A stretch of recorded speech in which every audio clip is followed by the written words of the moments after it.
이재명 전 대표, 이재명 후보가 이제 민주당의 완전한 대통령 후보로 선출이 됐고, 그리고 민주당 입장에서는 여론조사가 워낙 높게 나오다 보니까 사실상 뭐 이제 당선됐다라는 분위기로 움직이는 것 같습니다.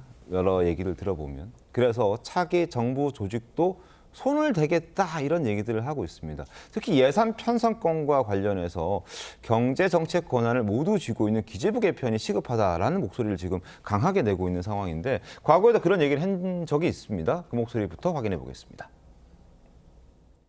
기획재정위원회라고 하는 데가 경제기획이나 뭐 이런 것들을 하면서 또 한편으로는 재정까지 다 틀어지어서 정부 부처의 왕노릇을 하고 있다는 그런 지적들이 상당히 있습니다. 지나치게 권한이 집중돼 있어서 남용의 소지가 좀 있다는 생각이 들기는 합니다. 정부 부처에 왕노릇을 하고 있고 지나치게 권한이 집중되어 있어서 남용하고 있다는 생각도 든다. 그래서 어떻게 바꾸겠다는 거냐? 이렇게 바꾸겠다는 겁니다. 자, 조선일보에 실려있는 내용을 보여드리면 현행은 기획재정부로 딱 되어 있죠. 그런데 이제 기능을 갖고 있는 게 경제정책, 국제경제, 세제, 예산, 재정정책, 공공정책 뭐 이렇게 나눠져 있는데요. 이거를 이제 기획재정부를 재정경제부로 나누고 기획예산처로 나눠서 두 개 부처를 찢어 놓겠다는 겁니다. 그래서 중요한 건 지금 기획예산처, 예산을 주무를 수 있는 저 부처는 대통령실 아래로 두겠다라는 거죠. 그러니까 자신이 나중에 대통령이 되면 자신이 하고자 하는 어떤 정책이나 어떤 목표 이런 것들에 있어서 충분히 예산권에 방해받지 않고 자신이 알아서 충분히 돈을 갖다 쓰겠다, 뭐 이런 의도가 깔려 있다라는 지적들이 나오고 있습니다. 이게 삼권 분리 뭐 이런 거에 문제되진 않습니까? 법적으로는 문제 없습니까, 윤기춘 변호사님? 법적으로 약간의 헌법에 위반될 소지는 있죠. 왜냐하면 예산을 짜는 것은 이제 정부가 하는데 문제는 뭐냐면 그 정부라는 개념에 물론 정부의 수장은 대통령이지만 그 정부 구성 자체는 정무직하고 직업공무원하고 또 이렇게 견제하도록 구성이 돼 있단 말이죠. 그렇죠.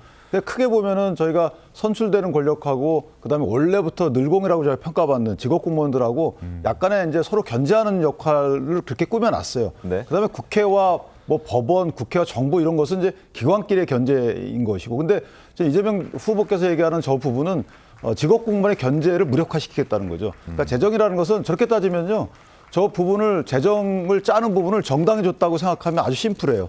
그러니까 대통령이라는 것은 뭐 1호 당원이라 평가를 받지만 어쨌든 정당에서 배출한 대통령이기 때문에 대통령은 정당의 의견을 무시하기 어렵고, 그렇다면 정당에서 예산을 짜면 정당에서는 국민의 의를 의식할 수밖에 없고요. 그러면 포퓰리즘이 성행할 수밖에 없는 거죠. 자, 이것을 견제하는 게 예산을 그래서 내각에서 짜는 저 어떻게 보면 관행이 있었던 부분이고, 예산기획처가 뭐 재정경제부하고 이렇게 나눠진 적은 있지만 한 번도 그 국무총리 이후로 넘어간 적이 없어요. 그 대통령실로 가게 되면 대통령 자체는 특히나 이재명 대표가 공약한 부분은 뭐냐면 4년 중임제입니다. 그러니까 4년 다음에 당선되기 위해서 예산을 어떻게 활용할지는 저희가 뻔히 남용의 여지가 있는 거고, 두 번째는 이재명 대표의 공약을 보면 알 수 있어요. 이재명 대표 공약은 지금 명확히 나오지 않았지만 이전 공약을 제가 반추해 보면 기본사회 구현입니다. 이 기본사회 구현은 아직까지 본인이 언급하지 않았다고 해서 이걸 포기한 것이 아니다라고 얘기할 정도로 또 공약으로 등장할 가능성이 큰 겁니다. 그럼 기본사회라는 것은 막대한 예산이 들어요. 그 예산을 그러면 이재명 대표가 나의 공약 실현을 위해서 내가 짠다. 이때 기재부나 이 직업공무원들이 현실적으로 안 됩니다라고 반대할 수 있는 기회를 차단시킨다. 이런 그 오남용의 피해는 오롯이 국민한테 가는 거고요.